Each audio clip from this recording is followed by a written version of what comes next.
also going to warm up. All right, I'll go ahead and run the stinger.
Damn, we ain't even got good and started yet. Sergeant Major's already making fun of McCarthy. Oh, hey, look at that.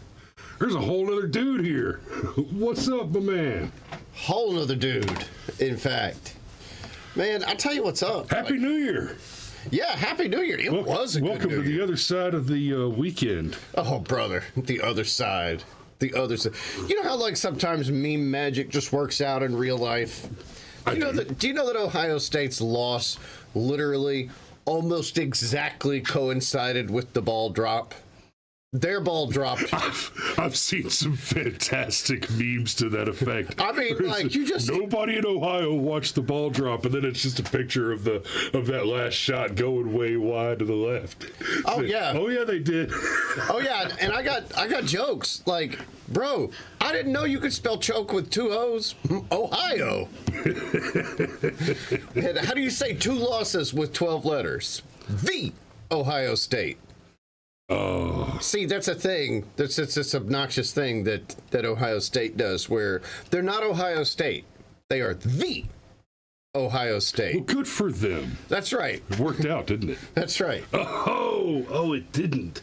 Speaking of losers, this morning we're going to be talking about Kevin McCarthy. But before we dig into that bum... Yeah, this is just great. I can't... It is and it isn't. This is a good thing and a bad thing. And it... Look, I know it's Woke Wednesday, and I know we're some, like... And that's why we're talking about a RINO from California. Well, yeah, I mean, I'd say that this is germane to the culture war. Yeah. Yeah, we got a commie RINO here. I don't even think he's a commie. I think he's an opportunist and a fake, and this is all blown up in his fake-ass face. Yeah. But anyhow, I know what you want to do. You want to say good morning to people. I do. And Scrimshaw drew first blood this morning. Hi-ya! I think I said this on the show before, but that name Scrimshaw Rose, I kept seeing it and I kept thinking, I know Scrimshaw means something, and I would see it in the mornings and I would forget to look it up because I just wouldn't think about it. I'd see it in the morning, but like, I know that word. I know it means something. And then I was listening to an audio book where a ship was described as having Scrimshaw decoration and went and looked it up and was reminded, oh yeah, it's that particular type of carving. Anyhow, Sean Stryker, good morning. And then there's Sergeant Major. Good morning, sunshine, and indeed. FTP, film the police. He says, good morning, sunshine. That's lightning.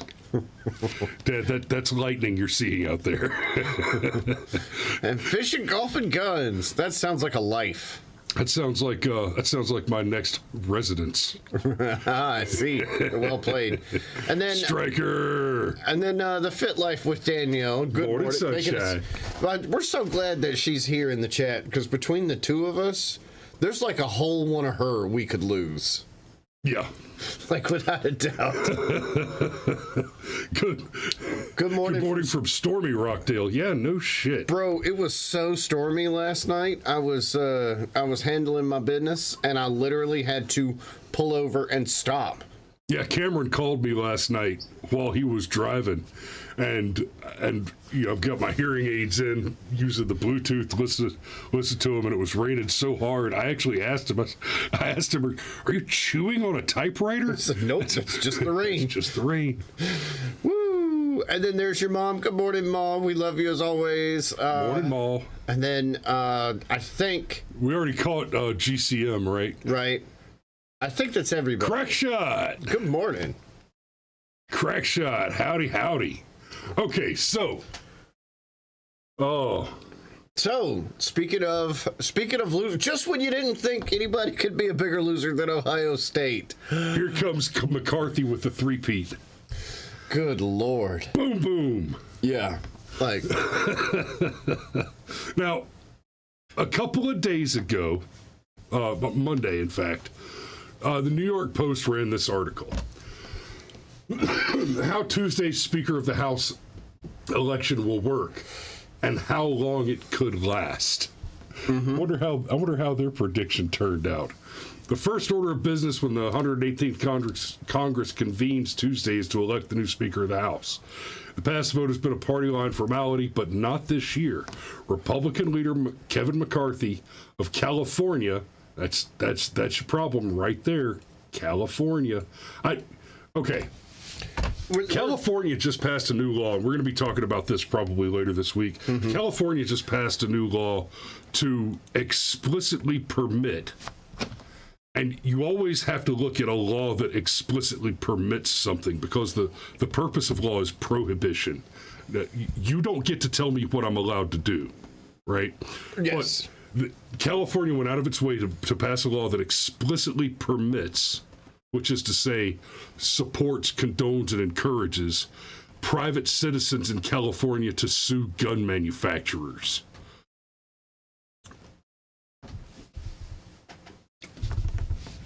It's of a piece. Yeah, it's been a long time since California produced politicians like Ronald Reagan. Keep going. There are states all over the country that keep saying that they're going to secede, right? You know, there's the whole thing up in the yeah. Texas has talked about it, et cetera, et cetera. When it comes to California, I often wonder, what does it take to involuntarily secede a state from the union? No, you get kicked out. Because I'm ready to evict California. Yeah, learn to swim. See you down in Arizona Bay. So, Leader McCarthy of California has the declared support of most, and that's important, most. Not all. But not all. But that number doesn't add up to the absolute majority of 218, and that's what he needs, is an absolute majority. Right? When does the vote begin? If everyone shows up, and that's a big if, there will be 434 members, right? The Republicans outnumbering the Democrats by 10. Once quorum is established, McCarthy and House Democrat leader Hakeem Jeffries of New York, right? See, I could say this for Hakeem Jeffries. At least he is openly a commie. He's got the D next to his name. I don't know that Hakeem Jeffries is a commie either. I think the difference in the way the parties operate and do what they do. Okay, so I am no big fan of McCarthy, okay?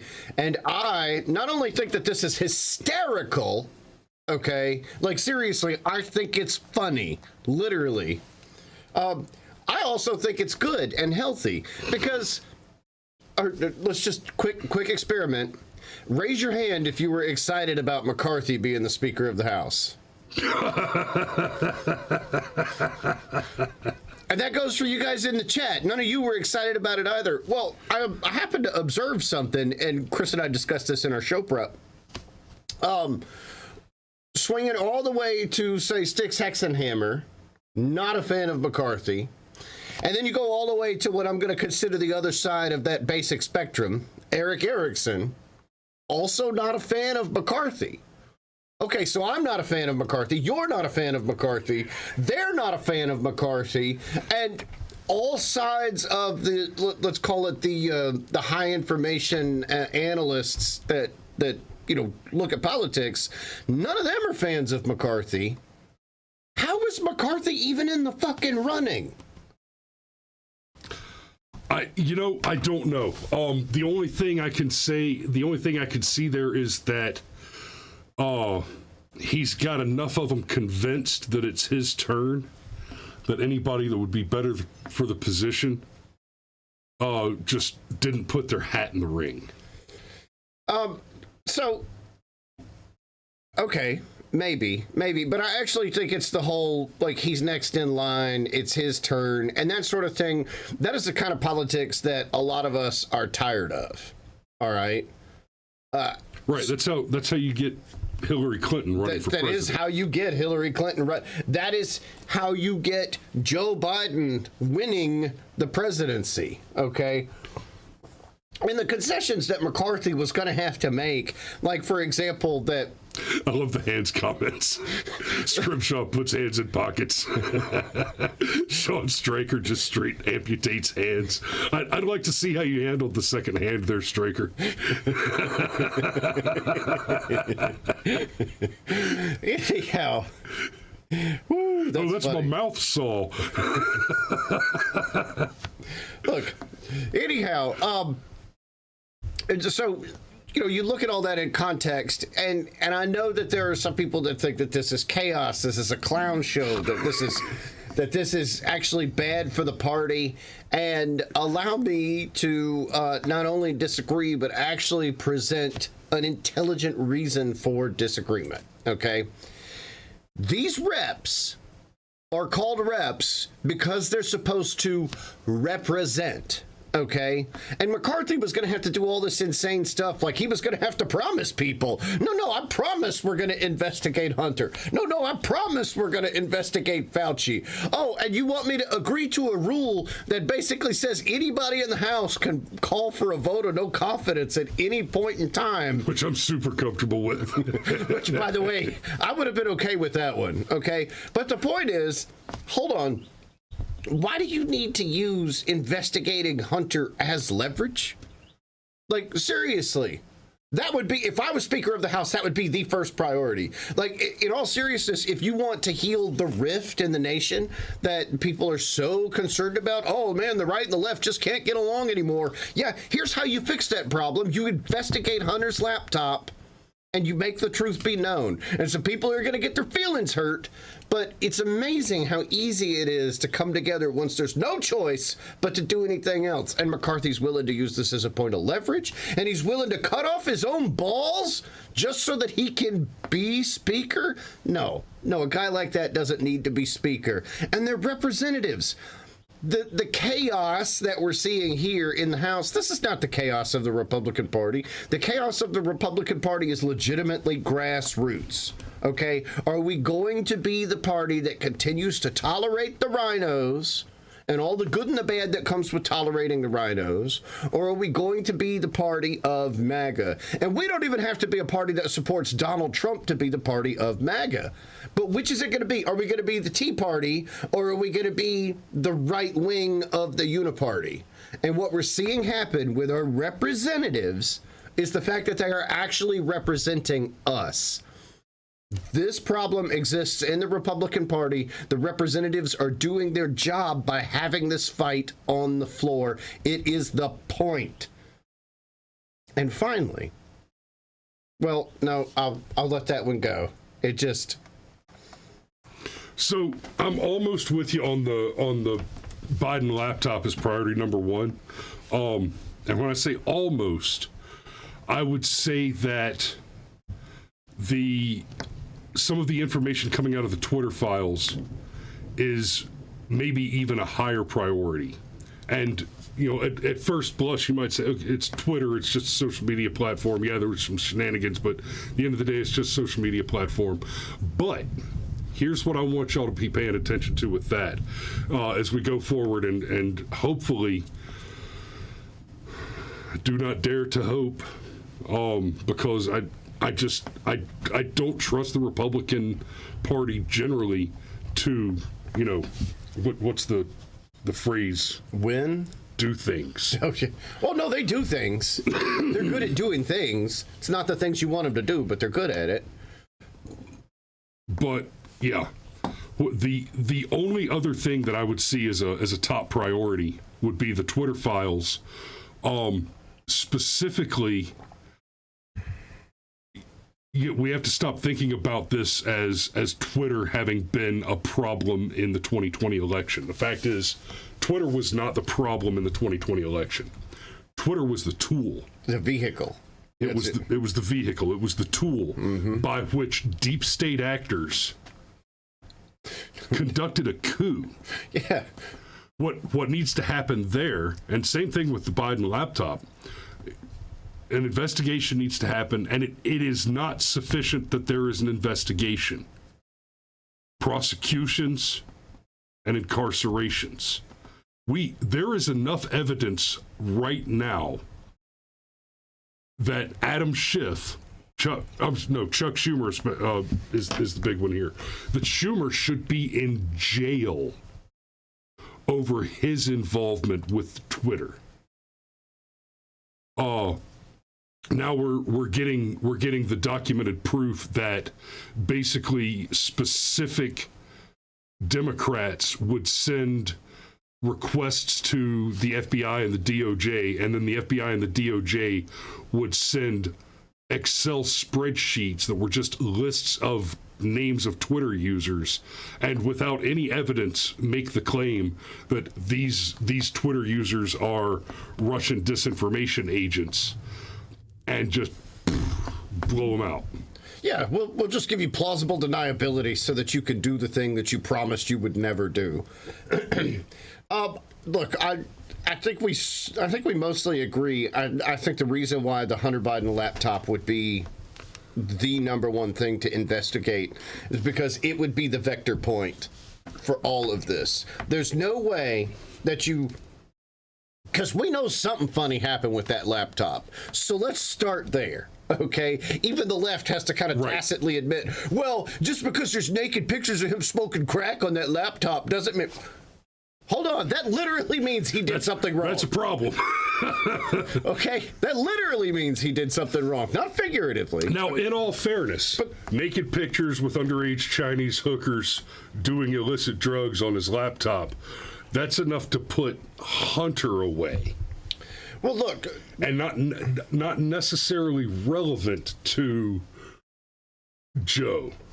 Look, but the bank records on that laptop, now that is a smoking gun. Yeah, just ask the Virgin Island district attorney's office. But look, I'm not. Sean, I see that Dominion is greater than the laptop and bribes. Maybe, but I still think that the laptop is the vector. Okay, because. Danny.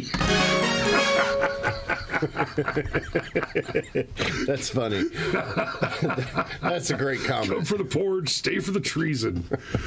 Woo. I think YouTube gets nervous when we say the P word out loud, but whatever.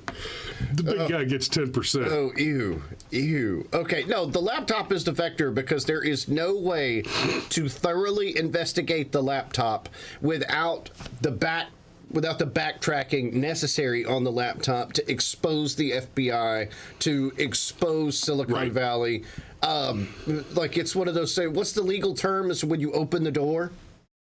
The laptop opens all the doors, baby. That's why I think it is the one. And look, I really want to stress this. I don't think that this has anything to do with anything that's happening in the House, okay, except for McCarthy himself, because he's willing to do whatever it takes to be speaker. Okay, like seriously, if you're a California Republican, piss off. All right, like maybe for a solid decade, come in and vote the way you're supposed to vote, and then maybe we'll look at putting you back in power. But Ronald Reagan's you guys have not produced for decades, so I'm not terribly worried about. Right, I'm not terribly worried about what your opinions on it is. No, if you want to blame somebody, it's time to blame Ronna McDaniel. Okay, Rona Romney McDaniel. Yeah. Oh, there's that little bit of it. Look, I just indulge me. I'm just going to bring it back to football just for a second. Okay, Nick Saban, arguably, statistically, is the best college football coach ever. Okay, like ever. Even if you compare him to the legends of the past. Okay. I mean, the guy has won so many games, so many conference titles, so many national titles, and that's how they judge it. They judge it by wins, and they judge it by how many big games have you won, how many important games have you won, okay? And as awesome as Nick Saban is, suddenly, if Nick Saban couldn't even win 3/4 of his games, man, they would fire his ass. That's what they would fire him. Okay, and we've got a head of the Republican Party that loses, that had a blueprint for how to win. You take it to the opponent and you shove it back down their throat. People like us, people like you, we're tired of being bullied. We're tired of being gaslit. The whole, oh, you are fake news. That worked so well because it was like, yes, finally, somebody's just saying it out loud. That whole Dave Chappelle bit about how Donald Trump came out of the house and said, oh yeah, all the corrupt shit you think they're doing in there, they're doing it right now, and I'm going back in that house. Like, that's funny, but there's an element of truth to it.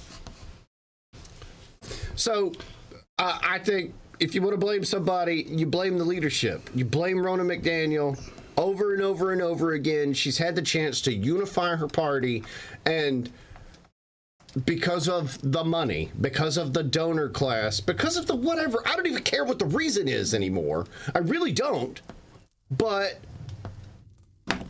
no, blame her. Don't blame the representatives for doing their job. The representatives are supposed to have these fights on our behalf. And sometimes fighting is ugly. That doesn't make anybody in the House stupid. It means they're doing their job. Now, Alex asks, who do you want to see as speaker? Brother, I hate to say it. I don't know. And I cannot think of one currently elected official, Thomas Massey, whose sudden untimely demise would even cause me to pause. I cannot think of one that I would miss. Let alone one that I prefer over any other. Stryker says MTG would be fun. That maybe. Dad says Newt Gingrich. Yeah, bring back Newt and the boys. Tell you what, I'd get on board. I'd be down. Newt the Brute. I'd be down for that. But no. Yeah, Stryker says Rand Paul. Nope, not a one. I can't think of one that I would miss if they just suddenly dropped off the planet today. No, who would I want to be speaker though? I'd actually, to Thomas Massey. Don't even agree with everything Thomas Massey says, but man, buddy is consistent, and you want like the right wing, as Jordan Peterson would call it, the right wing bona fides. Yeah, that's. I'd be all right with Massey, Jordan, or Paul.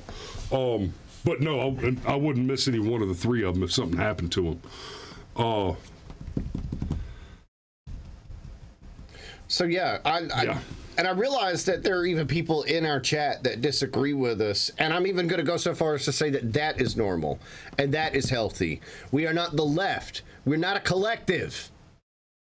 We fight over our ideas, and the stronger ideas win out. And if an idea wins out and it proves to not be a stronger idea, it gets discarded or modified. The only success we've had as a party in the past decade has been MAGA. Now, if you want to say Trump is a problem and Trump can't be a part of MAGA anymore, that's a discussion worth having. But the one thing that needs to be understood is that, yeah, Trump was part of it, but what he said was also part of it. And if we're going to go back to this, oh, no, we've got to, like, pretend like we give two flying shits about Speaker Pelosi and all the amazing things that she did. No, we're done with that. We're tired of it. Oh, we're going to cut a whole bunch of backroom deals. Well, hey, you either need to cut better deals, you need to hide it better, or maybe you just stop cutting the backroom deals. And so I'm going to say this about Marjorie Taylor Greene, since she was mentioned, and it'd be fun to have her as speaker. You know what? In MTG's absolute defense, like I was talking about yesterday on the show, you know, go look at the voting record, go look at the career record of any given politician, and the vast majority of anything that they ever do is hang bullshit plaques. And we're going to rename this post office, we're going to rename this road, et cetera, et cetera. And vote on the omnibus bill, right, that eventually comes around. Right. We're going to vote on nonsense. We're going to waste money on nonsense. We're going to vote on an omnibus bill that, you know, after it sends as much money as we've already sent to Ukraine, it also dumps a couple of billion into Pakistani gender studies. Marjorie Taylor Greene pissed a lot of people off when she got into the House. One of the first things she did is she realized that not only is the House just constantly just churning out all this garbage, all this virtue signaling, statue tearing down bullshit, but they push it. Nobody's there to vote on it. Just whoever's there votes, and it passes. And if the vote for the day isn't right, if you need, you know, X number of Democrats, but you have X number of Republicans, you just wait until the mix is right for you and push it then. And MTG showed up and started, first she started insisting on a roll call vote for everything, where, okay, yeah, you want to push this out, everybody has to come and vote. And that's a power, that's an authority that every representative has. They can insist, no, if you want to vote on X, then everybody has to come in and vote. And then she started this thing where they took it in teams. They had a roster, and they would stay there, always two on the floor, so that one could take a bathroom break if need be, right? And they would stay there and work in shifts to make sure there was always somebody there to call that roll call vote. So for anybody that has any complaints about Marjorie Taylor Greene, that right there that I just described, that may be the most positive and responsible thing that any living politician has engaged in their entire career. Yeah, and look, I'll just point out, there are people that say, you know, they'd be okay with Jim Jordan as speaker, but they want Jim Jordan on the Judiciary Committee. Do you want to lose one committee, or do you want for a guy like McCarthy to be speaker for 2 years? Let's assume that both of those things are a negative. And yes, I'm so sick of the lesser of two evils. Well, this is the real world and this is politics. You know, put on your big boy pants. Do you want to lose a committee, or do you want to lose the House? Because you know what happens when we get, like, you know, the John Boehner, and then what ended up being the Paul Ryan, the weak deal making, it's my turn, I earned this guy. We don't get conservative policies. No. Republicans lose. They go down in flames. The only difference here, we're seeing the 2022 loss we're seeing the 2022 loss. The autopsy is being performed live. And like I say, I realize that there are even people in our own chat that disagree with that assessment. I get it, but I'm just so sick of rolling over for guys like McCarthy. Like, it is what it is. And